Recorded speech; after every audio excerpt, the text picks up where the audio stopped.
आनंद होते की आमचे सचिन दादा ज्यांनी अख्ख्या महाराष्ट्राचं एवढं प्रेम आहे त्यांच्यावरती, त्यांना अख्ख्या महाराष्ट्राने सपोर्ट केला, याच्यानंतर पण सपोर्ट करतील. कारण की माणसाचं एक व्यक्तिमत्व असतं, तो कुठलाही शो असतो तो बदलू शकत नाही. ते लाईव्ह उदाहरण म्हणजे सचिन दादा. येस, खरं म्हटलं तर बिग बॉस हा महाराष्ट्रातला खूप मोठा शो आहे आणि खूप पॉप्युलर आहे. आणि त्या शोची एक इमेज आहे. माझ्यासोबत 16-17 लोक असताना पण मी माझी जी रिअल पर्सनॅलिटी आहे, माझा रिअल स्वभाव आहे, तो मला तर तुम्ही अख्ख्या महाराष्ट्राचं मन जिंकले दादा, ही तुमची रिअलिटी.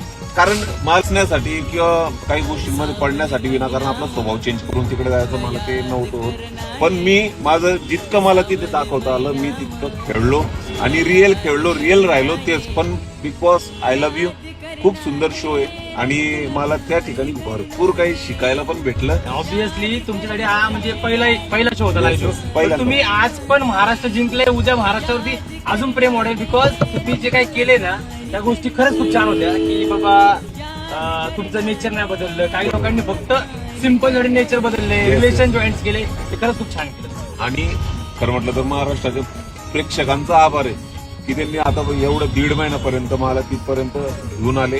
सुंदर असं त्यांनी मला प्रेम दिला, आशीर्वाद दिला. बाहेर आल्यानंतर सगळं कळालं. तर खूप सुंदर सुंदर तुम्हाला लव्ह यू आणि असंच प्रेम आशीर्वाद ठेवा. जय महाराष्ट्र, जय खानदेश. जय खानदेश, जय महाराष्ट्र.